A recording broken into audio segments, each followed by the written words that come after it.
आज राहुल गांधी जी को देश का नेता प्रतिपक्ष बने 1 साल पूरा हो गया और इस दौरान उन्होंने जो किया वो देश के इतिहास में शायद ही किसी नेता विपक्ष ने किया होगा। हर चीज की तरह अपने इस रोल में भी उनकी निडरता, उनकी बेबाकी, उनकी दूरदर्शिता और इस देश और यहां के लोगों के लिए उनकी असीम मोहब्बत ही सबसे बड़ा प्रमाण रहा। संविधान की रक्षा और जनता के मुद्दों पर केंद्रित उनका ये 1 साल वाकई में बेमिसाल रहा है। नेता प्रतिपक्ष के रूप में राहुल जी ने बीते 1 साल में 16 राज्यों का दौरा किया, 115 संवाद कार्यक्रमों में जनता से सीधी बात की। राहुल जी ने संसद में 16 बार जनता के मुद्दों पर सरकार को घेरने का काम किया। यही नहीं, इस बीते 1 साल में उन्होंने 18 प्रेस कॉन्फ्रेंस करी और आपको याद ही होगा कि पिछले 11 सालों में प्रधानमंत्री ने एक भी नहीं की। उनकी बहुत सारी उपलब्धियों में से मुझे ऐसा लगता है कि सबसे बड़ी उनकी उपलब्धि यह है कि उन्होंने संसद के दरवाजे आम जनता के लिए खोल दिए। वो सिर्फ राष्ट्राध्यक्षों या बुद्धिजीवियों से ही नहीं मिले, बल्कि संसद भवन में वो किसान, मनरेगा मजदूर, आंगनवाड़ी की महिलाएं, बैंक कर्मचारी, सफाई मजदूर और तमाम ऐसे लोगों से मिले जो इस देश की रीढ़ की हड्डी हैं। उनके समस्याओं पर चर्चा की। राहुल जी ने तानाशाह सरकार की घृणित मंशा को चुनौती देते हुए संसद भवन उन किसान और अन्नदाताओं को बुलाया जिनके दिल्ली आने पर सरकार ने रोक लगाई थी। उन्होंने आंगनवाड़ी कार्यकर्ताओं से मुलाकात करके उनका दर्द समझा और देश के हर व्यक्ति तक उनकी समस्याओं को पहुंचाया। उनके मानदेय को बढ़ाने के लिए सरकार पर दबाव डाला। असल में तो नेता प्रतिपक्ष बनते ही राहुल गांधी ने सबसे पहले उन पत्रकारों को मुक्त कराया जिन्हें सरकार ने संसद भवन परिसर में घूमने, सांसदों से सवाल पूछने या बाइट लेने पर रोक लगा दी थी और एक शीशे के दड़बे में डाल दिया गया था। इसके अलावा राहुल जी ने मीडिया की स्वतंत्रता को प्रभावित करने वाले उस ब्रॉडकास्ट बिल का जबरदस्त विरोध किया और फिर सरकार को वापस लेना पड़ा यह बिल।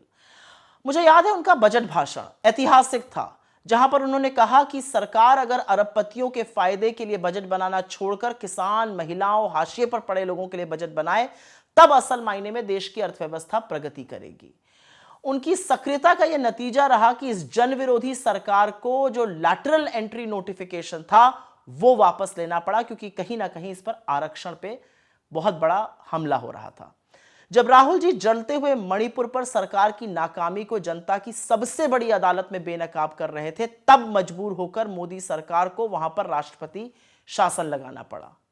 असल में नेता प्रतिपक्ष के रूप में राहुल गांधी मणिपुर के उन रिलीफ कैंप्स में गए जहां पर उन्होंने लोगों के आंसू पोंछे, उनको न्याय का विश्वास दिलाया और वहां से आने के बाद जब भी मौका मिला, संसद हो या सड़क हो, उन्होंने मणिपुर के बारे में इस देश को जताया, बताया। राहुल गांधी जी नेता प्रतिपक्ष के रूप में बहुत सारे अद्भुत काम कर रहे हैं, लेकिन सबसे बड़ी काम और सबसे बड़ी कामयाबी उनकी यह है कि जो 90% पिछड़े, दलित, आदिवासी, महिलाएं, वंचित लोग हैं जो हाशिए पर पड़े हैं, उनके लिए जातिगत जनगणना करने के लिए उन्होंने सरकार को मजबूर किया। वरना मोदी जी तो जाति को मानते ही नहीं है, वो तो इसका बात उठाने वालों को अर्बन नक्सल कहते थे। संविधान के 75 साल पूरे होने पर राहुल गांधी जी ने अपने भाषण से जिस तरह संविधान और मनुस्मृति के बीच के विरोधाभासों को आम जनता तक पहुंचाया, वो काबिले तारीफ रहा। एकलव्य की कहानी कौन भूल सकता है। और तब लोगों को समझ में आया कि बीजेपी को संविधान क्यों चुभता है।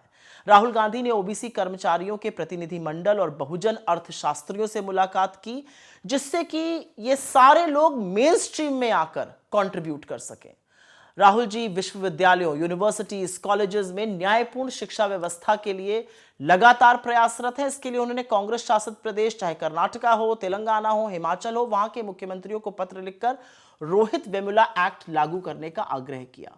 राहुल गांधी जी ने अग्निवीर योजना को सरकार द्वारा आम आदमी के बच्चों के साथ छल बताया और किसान और मजदूर विरोधी जो मानसिकता है उसकी बखिया उधेड़ कर रख दी। उन्होंने नीट पेपर लीक, कोचिंग घोटाले और प्रवेश टेस्ट घोटाले पर, इस देश के करोड़ों बच्चों के भविष्य पर जो सवाल उठ खड़े हुए हैं, उसके खिलाफ आवाज उठाई। उन्होंने लोको पायलट भर्ती विज्ञापनों पर सवाल उठाकर सरकार को उसको रद्द करने पर मजबूर किया। राहुल गांधी ने संसद में दिए भाषण में प्रोडक्शन और टेक्नोलॉजी पर आधारित भारत की अर्थव्यवस्था के लिए एक ढांचा खींचा, एक बड़ी सी लकीर खींची। अगर सरकार इस मॉडल को अपना ले तो इस देश के हर व्यक्ति का कल्याण हो जाएगा। उन्होंने सदन में हमेशा युवाओं का, बेरोजगारों का, किसानों का और गिग वर्कर्स का जिक्र किया, जिससे उनकी बात जनता तक पहुंचे। उन्होंने एआई और भविष्य में ड्रोन से होने वाले युद्धों पर तथ्यात्मक बातें इस देश के साथ साझा करी, जिसका प्रमाण आज सबके सामने है। राहुल जी एम्स गए, सर्दी में गए, फुटपाथ पर लेटे लोगों से मिले, वो अपने लोगों का इलाज कराने के लिए दूर दूर से आए हुए हैं। उन्होंने केंद्रीय स्वास्थ्य मंत्री और दिल्ली की मुख्यमंत्री को पत्र लिखकर पर्याप्त मदद की अपील करी। यही नहीं, राहुल गांधी जी सुल्तानपुर जाते हैं और वहां पर वो रामचेत मोची जी से मिलते हैं और ये समझने का भी प्रयास करते हैं कि कैसे ग्रामीण हुनर को एक बड़े लेवल पर सम्मान दिलाया जा सकता है। उनकी हर संभव मदद करते हैं। वो दिल्ली की एक सब्जी मंडी पहुंचते हैं और वहां जाकर वो वहां पर महिलाओं और गृहिणियों से कमर तोड़ महंगाई पर चर्चा करते हैं। वो नई दिल्ली रेलवे स्टेशन जाते हैं और उन बहादुर कुलियों की सराहना करते हैं, उनसे बात करते हैं, उनकी पीठ थपथपाते हैं जिन्होंने कुंभ के जो यात्री थे और भगदड़ में जिनकी जान चली गई, उनकी जान और काफी लोगों की जान बचाने की कोशिश करी थी। पहलगाम आतंकी हमले के बाद और ऑपरेशन सिंदूर और अमेरिका द्वारा बार बार सीज फायर में अपने रोल की घोषणा के बाद राहुल जी प्रधानमंत्री को पत्र लिखकर संसद की विशेष सत्र की तो मांग करते ही हैं, वो पहलगाम भी जाते हैं, वो पुंछ का दौरा भी करते हैं। वो हर व्यक्ति के आंसू पोंछने के लिए जहां संभव होता है वहां पहुंचते हैं।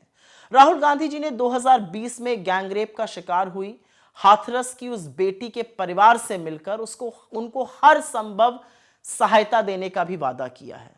याद रखिएगा, 5 साल बाद भी यूपी सरकार ने उस बच्ची के लिए और उसके परिवार के लिए कुछ नहीं किया। जब देश के तमाम पार्टियों के तमाम तथाकथित बड़े नेता मोदी सरकार के सामने घुटने टेक देते हैं, तब राहुल गांधी बिना डरे बिना झुके मोदी सरकार के क्रोनी कैपिटलिज्म और अडानी महाघोटाले पर सवाल दागते हैं। राहुल गांधी ने वैसे तो सतत लोगों के मुद्दे को प्रमुखता से उठाया है, बगैर परिणाम की चर्चा किए, बगैर डरे, बगैर समझौते किए। और पिछले 1 साल में बतौर नेता प्रतिपक्ष उन्होंने लोगों में फिर से एक उम्मीद जगा दी है कि एक अहंकारी सत्ता को जवाबदेह बनाना और जनता के मुद्दों को उठाना ही उनकी सबसे बड़ी प्राथमिकता है। और इस काम को करने से उनको दुनिया का कोई षड्यंत्र और दुनिया की कोई ताकत रोक नहीं सकती है। वाकई में जबरदस्त कमाल का रहा है ये 1 साल।